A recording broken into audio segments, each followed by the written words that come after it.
দেখলো যে ওই বন্ধুরা নিচে নাই, যেসব বন্ধুরা ওকে ফোন করেছিল ওরা নিচে নাই। তো এটা নিয়ে সে মনে করলো যে আমি হয়তো তাকে যেতে বাধা দিব বা বন্ধুদের আসতে দিব না, যাওয়াটা কোনোভাবে থামাবো। এই জন্য সে রেগে যে যখন বলল যে তোমরা নাই কেন, বন্ধুরা বলল কি যে লায়লার ভয়ে নিচে আসে নাই, বাসার কাছে আসে নাই। এই কথাটা শোনার পরে সে খুব রেগে যে সে আমার মুখে গায়ে চুল ধরে টানাটানি, মোবাইল দিয়ে অনেক এলোপাথারি, আমার গ্যারেজ থেকে মারতে মারতে গাড়ি নামায়, সে গাড়ি টান দিয়ে বাইপাস রোডে যেয়ে থামলো। তো তখন দেখছিলাম যে আমার অবস্থা খুব খারাপ, কারণ মামুনের শক্তির সাথে আমি করতে পারছিলাম না। ও এমনিতেই মারামারি ছোটবেলা থেকেই করতে খুব ওস্তাদ, তো ওটা করতে পারছিলাম না। আর আমার ও মুখে মারছিল, তো মানে আমি বারে বারে করতে পারছিলাম, ব্রিথ করতে পারতেছিলাম না। তা আমি ওই ছেলে দুইটা আবার পিছিয়ে পিছিয়ে আসছে, এসে ওখানে দাঁড়িয়েছিল। আমি ছেলে দুটাকে বারবার বলছিলাম যে আমাকে হেল্প করো, আমাকে বাঁচাও এইভাবে, বা মামুনকে থামাও কিছু একটা। তো ওরা ওখানে দাঁড়ায় দাঁড়ায় দেখতেছে, ওরা কিছুই করেনি, কেউ আগে আসেনি। তো ও মামুন গাড়ির লক করে মারছিল আমাকে গাড়ির ভিতরে। আচ্ছা লায়লাপা, আপনি এবং মামুন বলেছিলেন আপনাদের বিয়ে হয়নি, তো সেখান থেকে একটি প্রশ্ন করা আপনাকে। অনেকেই কোশ্চেন কমেন্ট করেছে আপনাদের যেহেতু বিয়ে হয়নি, একই ছাদের নিচে আপনারা দুজন কেন বসবাস করছেন বা কি পরিচয়ে বসবাস করছেন, 1 নম্বর প্রশ্ন। 2 নম্বর প্রশ্ন হচ্ছে, যেহেতু আপনাদের বিয়ে হয়নি, বিয়েটা প্রকাশও করেননি, তাহলে মামুন কোন অধিকারে আপনার গায়ে হাত তুললো? আচ্ছা, মামুনের সাথে যেটা হয়েছে বিয়ের রিলেটেড, এটা যেহেতু দুইজনের এক পক্ষেরটা শুনলে হবে না, এটা আপনি আমি বা আপনি, এটা আমরা দুজন একসাথে ডিসক্লোজ করব। এই নিয়ে আমি এই একা একা বলবো না, কারণ আমি যদি একা বলি এটার অ্যান্সার ওখান থেকে আরেকটা হবে। এটা দুজন রিলেটেড যেহেতু, এটা আমরা দুজনে একসাথেই বলবো, বা ও যখন বলবে তখন আমি বলবো। হ্যাঁ, তো ও যেটা বলেছে, আমি যেটা বলছি যে মামুন একটা ভালো মানুষ, মামুন অনেক ভালো মানুষ, কিন্তু মামুন তখন ড্রাঙ্ক ছিল, মাতাল ছিল। মাতাল অবস্থায় আমার গায়ে, ও মাতাল না অবস্থা হলে কখনো আমার গায়ে হাত তুলবে না বা এগুলো করবে না। তো ও আউট অফ সেন্স ছিল, হ্যাঁ আউট অফ সেন্স ছিল। এবং সেখানে তার ওই জিনিসটা খুব খারাপ লেগেছে। বন্ধুরা বলেছে মদ খেতে যাবে, আমি বলেছি যে না। এখানে হচ্ছে নেশার যে ভয়াবহতা কি বলে, হ্যাঁ মাতাল হয়ে গেলে বা নেশার যে একটা মানুষকে অমানুষ করে দেয়। আমি এটা ওকে গাড়িতে উঠেও বলছি যে দেখো তুমি খেও না, কারণ তুমি এগুলো খেলে তুমি অমানুষ হয়ে যাও। তো এটাই হচ্ছে যে গায়ে হাত তোলার ব্যাপার। ও যদি কখনো সেন্সে থাকে, আপনারা তো দেখেছেন এর আগে ইন্টারভিউ নিতে এসেছেন, ও নর্মাল পার্সন হিসেবে খুব ভালো একজন মানুষ। আচ্ছা আপু, আপনার সাথে তার রিলেশন আগে কি সে ড্রাঙ্ক করতো না আপনার সাথে রিলেশন? না, ও আগেও ড্রিঙ্ক করতো। যেখানে গিয়েছিলেন সেখানে কি আপনিও মানে ফ্যামিলি বলতেছেন? হ্যাঁ হ্যাঁ, যেখানে গিয়েছিলাম সেখানে আমরা একটা ভাইয়ের সাথে দেখা করতে গিয়েছিলাম, কিন্তু ও ও এই নেশাটাকে ও খুব পছন্দ করে, মামুন খুব পছন্দ করে। ওর সাথে আমার বেশিরভাগ কনফ্লিক্টটাই লাগে এটা যে আমি বলি যে এটা ঠিক না, এটা ভালো না, এটা করো না, এবং নেশা করলে তুমি একদম অন্যরকম মানুষ হয়ে যাও, মানে বিস্ট হয়ে যাও, জন্তু জানোয়ার হয়ে যাও। তো ও বলে আমি এটা পছন্দ করি, আমি এটা পছন্দ করি, আমি এটা লাইক করি, এবং আমার এই তুমি আমার পছন্দটা তাহলে তুমি ভ্যালু করতেছো না। তো ওকে আমি অনেক থামানোর চেষ্টা করেছি, ওর পরিবারকেও বলছি, ওর মাকেও বলছি, এবং সবাইকে বলছি যে ও নেশা করে। ওর আম্মু বলে যে ও আমার ছেলে যেটাতে খুশি থাকে সেটাতেই থাকুক, তোমার এত চিন্তা করার দরকার নেই। তো ওখানে আপনি বলেন আপনার কোয়েশ্চেনটা। মামুন আপনার লাইফে আসার আগে কি আপনি জানতেন যে মামুন আসলে নেশাপানি করে হালকা পাতলা? না না না, এগুলো তো কেউ আমাকে দেখায় আসবে না লাইফে। আসার পরে কি জানতে পেরেছেন?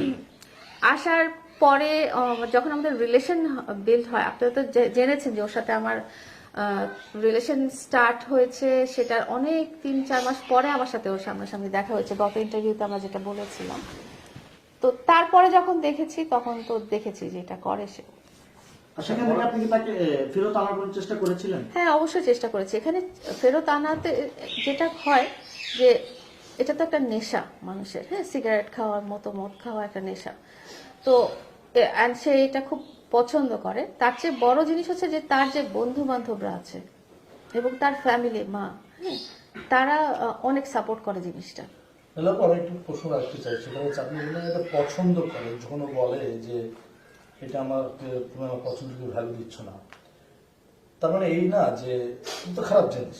অবশ্যই খারাপ জিনিস। আপনি তার জীবনে আছেন, সে আরেকটা মেয়েকে পছন্দ করে, তখন যদি বলেন যে তুমি আমার পছন্দের ভ্যালু দিচ্ছ না, তখন কি আপনি এটা মেনে নেবেন কিনা? আমি তো এটা মেনে নিইনি এবং মেনে নেইনি, এবং সেই জন্যই আমি কখনো ওকে যেতে দিই না। এটা নিয়ে ছোটখাটো ঝগড়াঝাটি বা মনোমালিন্য, কান্নাকাটি এই ধরনের অনেক সময় হয়েছে। আমি ওকে আটকাতে পেরেছি, অনেক সময় হয়েছে যে ওকে আটকাতে পারিনি, যেমন কালকে পারিনি।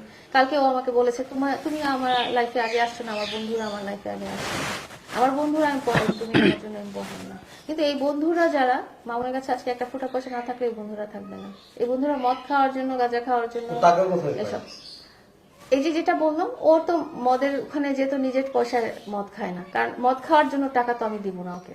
কোথায় পায়? ভালো জিনিসের জন্য টাকা দিব আমি। পড়ালেখা করতে চাক বা ভিডিও করতে চাক বা জামা কাপড় কিনতে চাক বা রেস্টুরেন্টে খাইতে চাক, আপনারা দেখছেন সেই সব জায়গায় আমি টাকা দিব। এগুলো ওখানে ওখানে যারা মদ খায়, আপনি যখন বারে যাবেন, আপনারা গিয়েছেন কিনা, আমি ওর সাথে মাঝে মাঝে যখন দেখি যে খুব হাইপার হয়ে গেছে বা মাঝে মাঝে অ্যাকম্পানি করেছি, তখন দেখছি যে ওকে কিনতে হয়নি। ও এক একটা টেবিলে গেছে, এক একজনের সাথে এই এক গ্লাস খাও, এক গ্লাস খাও, এই তুমি আমার সাথে বসো, হ্যাঁ, স্পন্সর পায় এগুলো। আচ্ছা, ওর এখন বন্ধুরাই, বন্ধুদের মধ্যে এরা আছে যারা মেয়েদের এজেন্ট, যারা মদের এজেন্ট, যারা এই ধরনের স্পেন্সার। এই পরিবেশেই ওর ছোটবেলার বন্ধু বান্ধবের সারাউন্ডিংসটা। আচ্ছা লায়লা, এখানে কিন্তু একটি কথা রয়ে যায়। মামুন কিন্তু আমাদেরকে যেমনটি বলেছিল, মামুনের ভাই বোন দুটি প্রতিবন্ধী, এবং মামুনের সংসারটা কিন্তু মামুনের উপরে ডিপেন্ডেন্ট। তো সেই ক্ষেত্রে আপনি কি মনে করছেন, মামুন এই যে মদ খেয়ে মাতলামি করবে এবং তার ভাষ্য তার ফ্যামিলি তার উপরে ডিপেন্ডেন্ট, কিভাবে সম্ভব একজন মাতালের উপরে একটা ফ্যামিলি ডিপেন্ডেন্ট হওয়া? আচ্ছা, যেটা হয়েছে যে ফ্যামিলি ডিপেন্ডেন্ট অনেক আগে থেকেই। ও যখন থেকে ইনকাম করে তখন থেকেই ও যা ইনকাম হয় তার সবটুকু ইনকামই তার পরিবারে চলে যায়। মাঝখানে আমার সাথে পরিচয় হওয়ার সময় বেশ কিছু মাসে ও ইনকাম করে নাই, তখন আমি ওকে সাপোর্ট করেছিলাম। হ্যাঁ, এখন আমার সাপোর্ট এবং তার সাপোর্ট দুইটা মিলে তাদের কিন্তু এখন একটা ভালো স্ট্যাবলিশমেন্ট হয়েছে, তাদের একটা বাড়ি হয়েছে, পুকুর আছে, জমি জমা আছে, এবং সেখান থেকে তার ফ্যামিলি কিন্তু একটা ইনকাম আছে। হ্যাঁ, তো এখন মামুনের যে কনফিডেন্স লেভেলটা চলে আসছে বাড়িটা হওয়ার পরে, যে এখন যেহেতু তার মা বাবার একটা থাকার জায়গা আছে, ভাই বোনের একটা থাকার জায়গা আছে, সে তার ভাইকে একটা বাইক কিনে দিয়েছে, সে ভাইটা ওই ইয়ে করে, বাইক চালায়। হ্যাঁ, যে প্রতিবন্ধী যে ভাইটা আছে, বাইক চালায়, লোকজন প্যাসেঞ্জার ক্যারি করে আর কি। ইউবার করা আর কি। হ্যাঁ, বাড়ি ঘর গ্রামে। বানানোর টাকা কি আপনি দিয়েছেন কিনা? না না, বাড়িঘর বানানোর টাকা সে দিয়েছে, বাট আমি তাকে সাপোর্ট করেছি।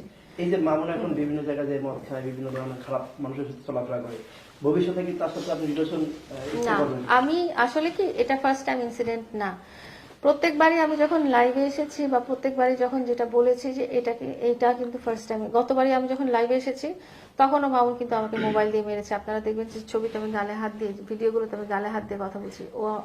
আমি ওর সাথে প্যাচ আপ করার জন্য একটা বাসায় গিয়েছিলাম, এবং সেই বাসায় এই বন্ধুরাও ছিল, এই দুটা বন্ধুও ছিল, এবং অন্যান্য আরো মানুষের সামনে এসে আমাকে ফিজিক্যালি অ্যাসল্ট করেছে। তো এই কথাটা আমি বলি নাই। হ্যাঁ, কিন্তু এটা যখন রিপিট প্রসেস হয়ে যাচ্ছে, এবং তার মামুনের জন্মদিনে 2022 সালের জন্মদিনে, আপনারা জন্মদিনের ভিডিও দেখেছেন, আমি অনেক বড় করে সেলিব্রেট করেছিলাম।